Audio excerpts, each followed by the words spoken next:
Hello and welcome to Faithfully Stampin' with Jennifer Helm. I am Jennifer Helm, the Faithful Stamper, an independent demonstrator with Stampin' Up!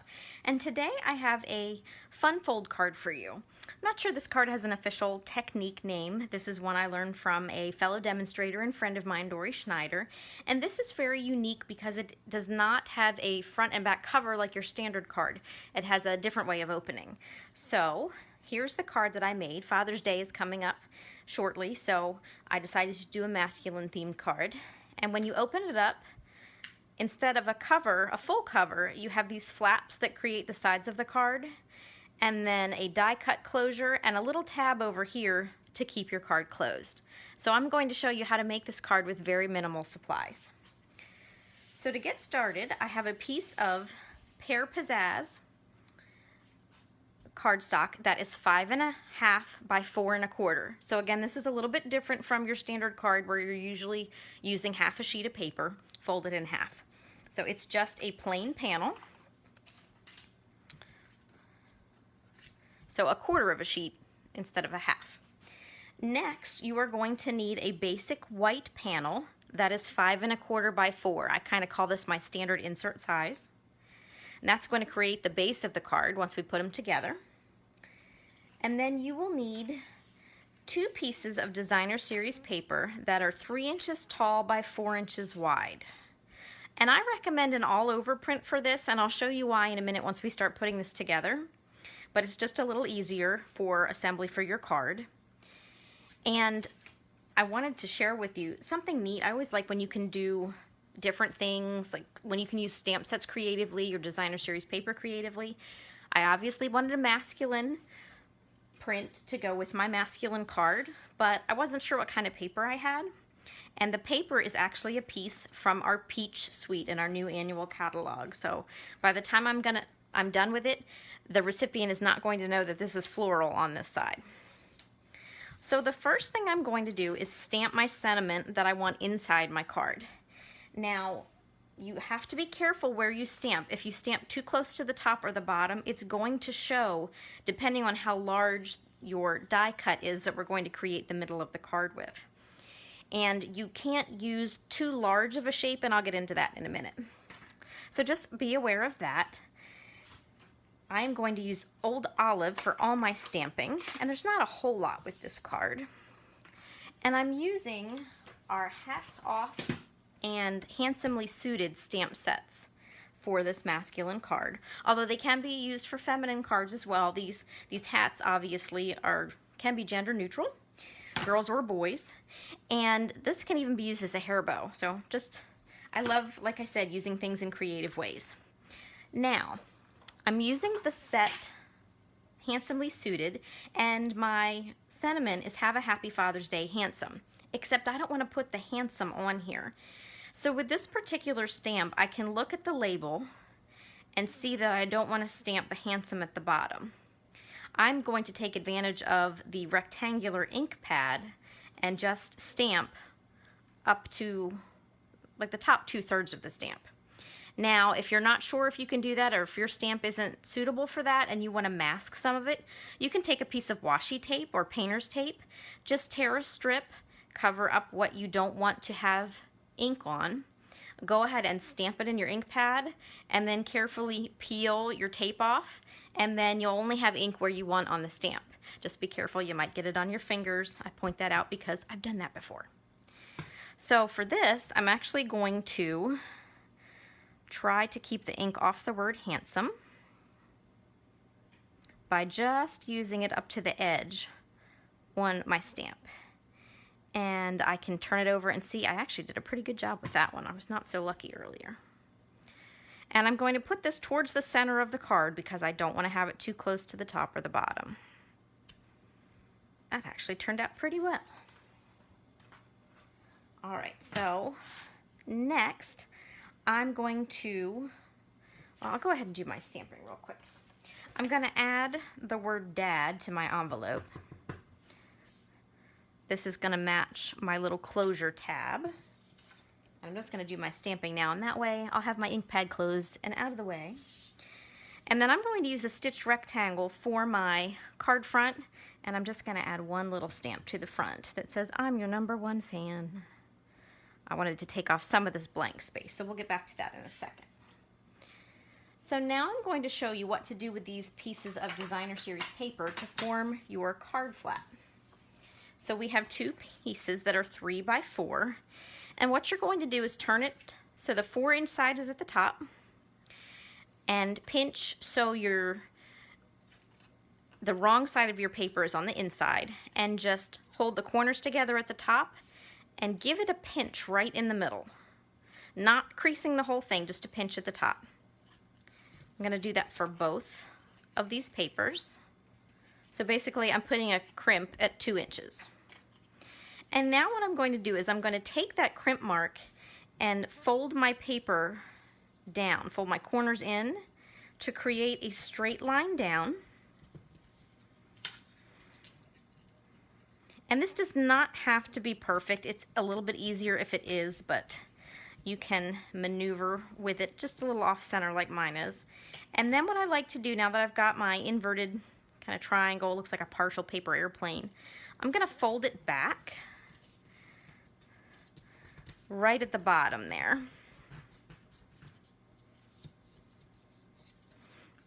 Now if you fold it perfectly, you won't have this little crimp here in the paper, but it'll still work for me, it's okay. And then just repeat with your second piece of paper. So fold those corners in. Look, this one came out perfect. And then fold it back. And then what I like to do is bring a little adhesive over. Now my Stampin' Seal Plus, or my Stampin' Seal Plus is what I'm using. My Stampin' Seal was being a little persnickety earlier. You don't need a ton of glue here because you're just anchoring these flaps down. You don't want them popping open, because then somebody would see the floral on the inside of this paper. And I don't want that.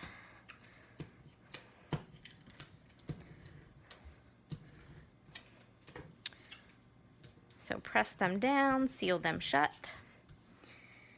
Next, I'm going to bring back over my sentiment panel, and I'm going to line up my edges. The most important thing I have found is lining up the edges of this paper with my corners here. Now this is the one I folded crooked, so it's not going to behave itself. But once I've got it firmly in place, I can see where it's centered, I'm going to flip it over and hold it down, then open this up, run my adhesive along it, trying not to move it, and then fold that flap down and press it down. And that way I've got it in place where I want. And since I was a little off, I'm just going to trim this excess. If you have any excess, just trim it off with a pair of scissors. And then repeat on your other side. So this one should behave a little bit better since I folded this one better. Again, line up your edges here, your corners. Go ahead, fold, hold, flip. And you can kind of make sure it's snugged up where you want. Oop, look at that. Hold it in place. And again, adhesive here, and then just fold it back shut. And then you'll have your panel, which I know looks a little funny right now, but it's okay, we're gonna fix it. So your next step is I like to fold my little wings in, flip the whole thing over, and put adhesive on the back. And I find it easier to fold those wings in because that way, sometimes it's hard to tell where your crease line is if you've got your little wings open. So by folding them shut, you don't inadvertently get glue somewhere you don't want it. And I do put a little extra on this to make sure it's not going to pull away from this card base. And then just lay this right down in the center, little border around the edges. There we go. Give it a good press down. So now the only thing I have left to do is cover the center of this and create my closure. So you saw a little earlier I had my stitch rectangle, and the reason I went with this shape and not a lot bigger is you have to remember when you are creating and designing your card, if you go much bigger with your center shape, you're going to have difficulty attaching whatever die cut shape or punch shape you use over here to close the card. So just keep that in mind. You need to have a little bit of room here, enough to put a dimensional to hold it, and then have the front of your card look correct as well. So just keep that in mind as you're choosing a shape. I'll show you some samples here in a little bit to give you some ideas. Now for this, I'm going to take a die cut hat. I love this, from the Hats Off die set. I'm going to add some adhesive.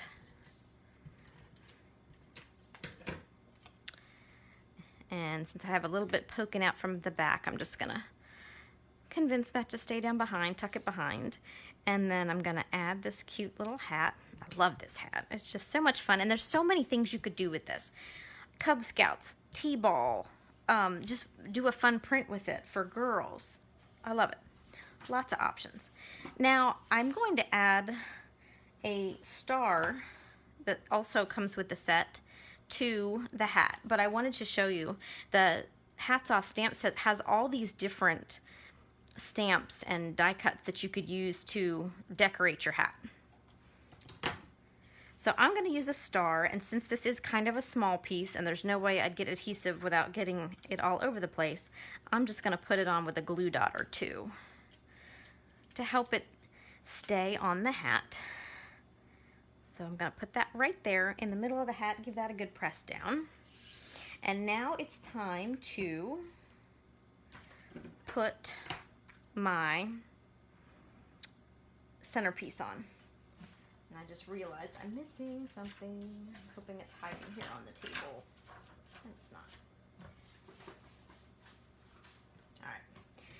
It's all good. So first thing I'm going to do is add my shape to the front of my card. And so I have to watch my dimensional placement here. I want to keep my dimensionals to the left side. So what I like to do is I like to line up my shape, and then I kind of slide it up so that I can get an idea of how much of my triangle here I have to work with. And then I'm going to pull some dimensionals over.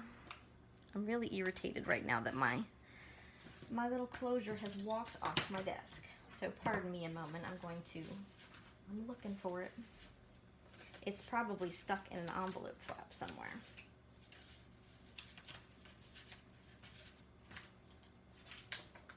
It never fails. Things always walk away from me when I'm live on camera. I probably knocked it on the floor, but that's okay. So figure out how much space you have and then add some dimensionals. The trick is you don't want to go over your flap, and you don't want to have your flap or your shape too far to one side or the other. I'm going to add just a couple of smaller ones here. I like to make sure I have this nice and anchored, because I obviously don't want this to pull off.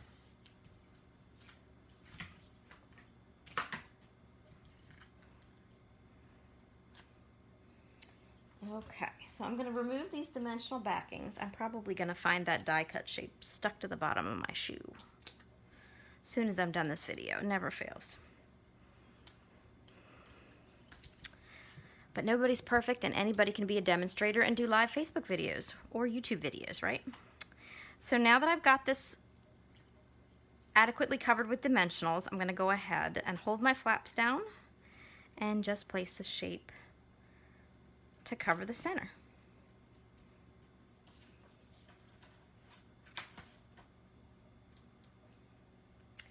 All right, so now what I'm going to do, I'm going to pinch a piece from a previously made card. So bear with me a minute, since mine has decided to wander off. So I have a die cut shape like this. This is how I'm going to put my closure on the card. So what I need to do is put a dimensional on the card and then keep it to the right side on the back of my shape. So I'm going to put one dimensional here on this one. I think that's all I can fit. And then I'm going to hold it shut. Make sure that dimensional is not overlapping on my card front. Press that down. And there my card is closed. And there you have it. So, sorry for my little snafu, but there is your card. And I have some more samples to show you. And again, here's that matching envelope. So perfectly lovely Father's Day card. But this can be used for any occasion. I have this one. This was the very first one of this technique that I ever made. So it's a little rough around the edges, but you can get the idea. I went with scalloped rectangles. And for my closure, I used a stitched flower. I didn't put anything on the inside of this one, so I can write my own message. But I did cover my envelope flap with a matching piece of paper. So there's a pretty little card. I've been recently playing with our new Big Cats stamp set and the matching dies. So this is a very nice masculine card, or it could be used for teenagers or young boys too. For this one, my closure is actually this tiger over here. This one took a little finagling just with the space I'd left myself, but I really like how it turned out. It says, "Have a wild birthday." And then I can just tuck it back down under the tiger. And I had thought I was going to use both tigers on one card, but the way it worked out, I have this one. And I wanted to show you that your closure does not have to be on the right side. You can also do it on your left if you like. So this one, the plant is the closure, and the card opens like that. And then last but not least, I said you're not tied to these rectangles. I have a Christmas card that I made. And I used a circle instead. This is one of the largest circles from the Layering Circles die set that we have, coordinated with a punch of Designer Series paper. And as I was thinking about assembling this card, I realized if I put a tree here in the middle and a tree here on one side, it wasn't going to look balanced. So I thought, why not add another tree? So this one is flat. These two are both popped up, but the one here on the right is the closure for the card. So I was rather tickled with how that came out, and it works the same even with a different shape. So thank you again so much for joining me as we learned this quick and easy card technique. If you do not have a demonstrator that you are currently working with and you would like to see a paper copy of our catalog, please feel free to reach out to me and I'd be happy to send you one. You can also visit me online if you're an online shopper at thefaithfulstamper.stampinup.net. And if you're a fan of Facebook, you can pop over to Facebook at The Faithful Stamper and find me there. I do Facebook Live videos every Monday and Friday evening.